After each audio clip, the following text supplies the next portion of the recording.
আগামী দিনগুলোতে যেন এইভাবে আগুন না লাগে, এইভাবে ক্ষতি না হয়, সেটা কিভাবে আমরা প্রোটেক্ট করতে পারি, ক্ষয়ক্ষতি হলে সেই ক্ষতি পূরণ কিভাবে ব্যবস্থা করতে পারি। মাননীয় ত্রাণমন্ত্রী দুলু ভাই এখানে এসেছিলেন, পর্যবেক্ষণ করেছেন। আমি তখন দেশের বাইরে ছিলাম। আজকে আমি এসে এখানে যে আড়তের ম্যানেজার আছেন, কমিটির যে প্রেসিডেন্ট বা কমিটির সদস্যরা আছেন, তাদের সাথে কথা বললাম। ফায়ার সার্ভিস, সিটি কর্পোরেশন, এখানে আমাদের এই যে রোডস অ্যান্ড হাইওয়ে সকলের দায়িত্ববান অফিসারদের সাথে কথা বললাম যে এখানে কেন হলো আগুনটা, আগামী দিনগুলোতে যেন না হয়। এই আড়তগুলো অত্যন্ত গুরুত্বপূর্ণ এলাকার জন্য, মানে ব্যবসাগুলো গুরুত্বপূর্ণ ইকোনমিক ভ্যালিউ তৈরি করবার জন্য এবং এলাকার মানুষের সেবা দানের জন্য, তাদের যেই জিনিসগুলো দরকার সেগুলো সঠিকভাবে পৌঁছে দেওয়ার জন্য এই আড়তগুলো অত্যন্ত গুরুত্বপূর্ণ। এবং তার জন্য এই আড়তগুলো যেন ভালোভাবে চলে, এই আড়তগুলো যেন অ্যাট রিস্ক না থাকে, এগুলো দেখাও আমাদের জন্য অত্যন্ত গুরুত্বপূর্ণ। সেই জায়গা থেকে আগামী দিনগুলোতে যেন এইভাবে আগুন না লাগে, এইভাবে ক্ষতি না হয়, সেটা কিভাবে আমরা প্রোটেক্ট করতে পারি, ক্ষয়ক্ষতি হলে সেই ক্ষতি পূরণ কিভাবে ব্যবস্থা করতে পারি, ব্যবসায়ী ভাইয়েরা কিভাবে তারা একত্রিতভাবে নিজেদের প্রোটেকশন আরো বড় ব্যবস্থা করতে পারে, এবং ছোটখাটো কিছু অরাজকতাও এখানে আছে জমি টমি সংক্রান্ত, সেই জিনিসগুলো যেন আগামী দিনগুলোতে না থাকে সেগুলো আমরা দেখতে চাই। আমি প্রথম থেকে বলেছি মোহাম্মদপুর, বৃহত্তর মোহাম্মদপুরকে মানে ঢাকা 13কে আমরা সুন্দর আঙ্গিকে সাজাতে চাই, এবং ব্যবসাগুলো যদি সেফ সিকিউর না থাকে, স্পেশালি এই যে আড়ত বাজার এইসব বড় বড় ব্যবসাগুলো যদি সেফ সিকিউর না থাকে, এলাকাকে আমরা সুন্দরভাবে গুছাতে পারবো না। তো এখানে যত আড়তে যত ব্যবসায়ী ভাইয়েরা আছেন, তাদের যা প্রয়োজন সেটা আমাদের এই এলাকাবাসীদের প্রয়োজন। তো তাদের প্রোটেকশন দেয়া, তাদেরকে সব সুবিধা দেয়া, সেগুলো আমরা ব্যবস্থা করতে চেষ্টা করছি, এবং আগামী দিনগুলোতে যেন কোনো অন্যায় বা অরাজকতাও না থাকে, জমি কেন্দ্রিক বা অন্য কোনো কেন্দ্রিক, সেগুলোর আমরা ব্যবস্থা করতে চেষ্টা করছি।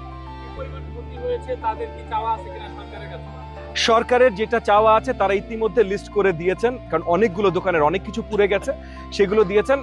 পুরো তাদের ক্ষতিপূরণ দেয়া তো সরকারের দ্বারা সম্ভব না, এবং সঠিক অ্যামাউন্টটা যে কতখানি ক্ষতি হচ্ছে সেটাও এক্স্যাক্ট নির্ণয় করাও সরকারের দ্বারা সম্ভব না, কারণ এই বাজারগুলো ওইভাবে চলে না। সো সেই জায়গা থেকে সরকারের পক্ষ থেকে যতখানি সহযোগিতা সম্ভব আমরা করতে চেষ্টা করছি।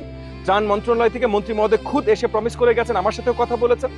ঢাকা সিটি কর্পোরেশন নর্থের দায়িত্বে আছেন মিল্টন ভাই, তার সাথেও আমার কথা হয়েছে, উনিও লোক পাঠিয়ে পর্যবেক্ষণ করিয়েছেন।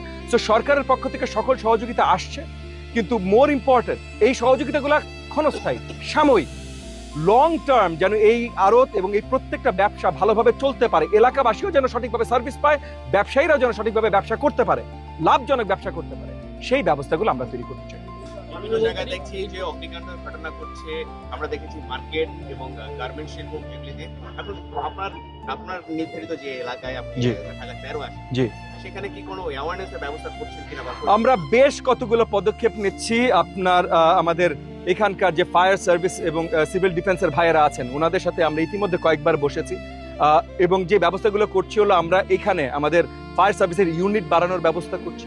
প্রত্যেকটা গুরুত্বপূর্ণ জায়গায় ঘনবসতি, আড়ত, বাজার, মার্কেট, এগুলোর পাশে যেন আপনার পানির অ্যাভেলেবিলিটি থাকে, মানে ট্যাঙ্ক বা কিছুর অ্যাভেলেবিলিটি থাকে। যেমন মনে করেন আজকে এই ভারত নিয়ে আলোচনা হচ্ছিল যে পাশে ক্যানাল আছে, ক্যানাল থেকে পাম্প দিয়ে একটা পাইপের ব্যবস্থা করা, সেটা আমি ইতিমধ্যে এখানে বলে গেছি। আর 3 দিন পর আমি এসে এখানকার মালিক সমিতির সাথে ম্যানেজার ট্যানেজার সবাইকে নিয়ে তাদের সাথে বসবো, তখন ফায়ার সার্ভিস থাকবে। সো ফায়ার সার্ভিসকে আমি ইতিমধ্যে ইনস্ট্রাক্ট করেছি যে তারা কি কি জিনিসগুলো চায় দেখতে, এখানে যেন আগামী দিনগুলোতে এটা প্রোটেক্টেড থাকে, সেই তালিকা আজকের মধ্যে তাদেরকে দিয়ে দিতে, এবং 3 দিন পর আমি এসে যখন বসবো তখন কতগুলো করা যাবে, কতগুলো করা হয়েছে এবং কত দিনের মধ্যে করা হবে, এগুলো সবকিছু তখন নির্ণীত হবে। সো আমরা চেষ্টা করছি ওভারঅল এলাকার জন্য সেম জিনিস, যে জায়গাগুলো পৌঁছানো মুশকিল, সেই জায়গাগুলো রাস্তার ব্যবস্থা।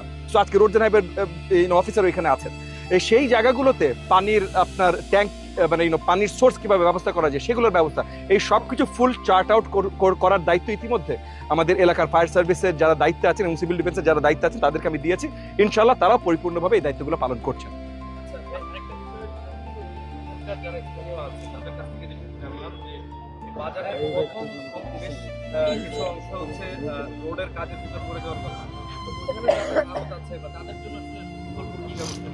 দেখেন এখানে যেটা বললাম যে কিছু অরাজকতা এখানে আছে, হ্যাঁ, রোড না, যদ্দূর আমরা জানি পানি সম্পদ মন্ত্রণালয়ের জমি এটা।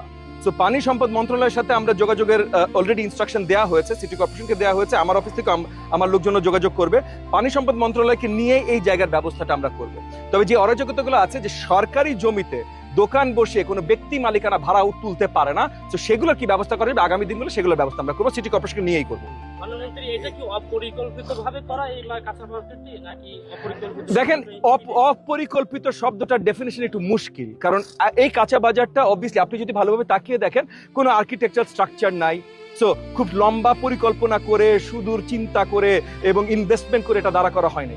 কিন্তু ঢাকা শহর বা আমাদের দেশে যদি আপনি চারিদিকে দেখেন বেশিরভাগ বাজার বা আরোগুলো এইভাবেই হয়েছে।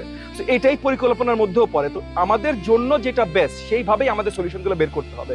আমরা রাতারাতি ওয়েস্টে যেভাবে আছে, মানে পাশ্চাত্যে যেভাবে আছে সেভাবে আরো তার বাজার দাঁড়া করে ফেলতে পারবো না। কিন্তু আমাদের এখানে বেস্ট কি কি করা যায় সেগুলোর ব্যবস্থা আমরা করতে চেষ্টা করছি। ভাইয়া, আপনি দায়িত্ব নেওয়ার পরে এই এলাকায় ছিনতাই বন্ধ করতে পেরেছেন কিনা এই বিষয়ে যদি পরিষ্কার করতেন।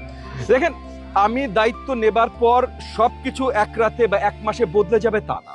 তবে এই অরাজকতাগুলো, অন্যায়গুলো, ছিনতাই, রাহাজানি, মাদক ব্যবসা, এগুলো কমানোর সকল ব্যবস্থা আমরা নিচ্ছি। আমরা নতুন পুলিশ বক্স বসানোর ব্যবস্থা, আপনার জনসচেতনতা বাড়ানোর ব্যবস্থা, রাস্তায় সিসিটিভি এবং লাইট লাগানোর ব্যবস্থা, একই সাথে পুলিশ ফোর্স বৃদ্ধি করার ব্যবস্থা, এই সব কিছু আমরা করছি। ইনশাআল্লাহ এই রেজাল্টগুলো ইতিমধ্যে একটু পাওয়া নিশ্চয়ই শুরু হয়েছে। আগামী 6 মাস, 10 মাস, 12 মাসে আরো বৃহত্তরভাবে দেখবেন এবং এগুলোর আলোচনা আরো বড়ভাবে আগামী 10ই এপ্রিল আমাদের প্রথম ওপেন টাউন হল হবে আমাদের ঢাকা 13 আসনের। 11 এপ্রিল প্রথম ওপেন টাউন হল মিটিং হবে। সেখানে আপনারা মিডিয়া ভাই ও বোনেরা ইতিমধ্যে আপনাদের আমন্ত্রণ জানিয়ে রাখলাম, আপনারা চাইলে আসবেন, আপনারাও জানবেন কিভাবে আমরা এলাকাবাসীদের জন্য কাজ করছি। বিশেষ করে এই বৃহত্তর মার্কেটগুলো যেগুলো আছে এখানে চাঁদাবাজির একটা অভিযোগ।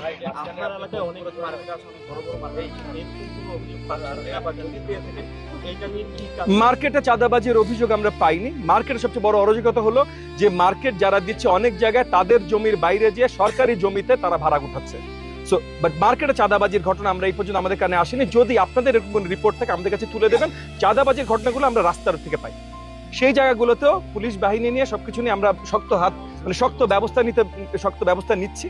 সিটি কর্পোরেশন দায়িত্ব নিচ্ছে, আমাদের পুলিশ ফোর্স দায়িত্ব নিচ্ছে, সেগুলোর ব্যবস্থা আমরা করছি। মার্কেট থেকে এরকম কোনো কমপ্লেইন আসেনি, তবে যদি থাকে আপনারাও যদি আমাদের কাছে সঠিকভাবে পৌঁছে দিতে পারেন প্লিজ দেবেন।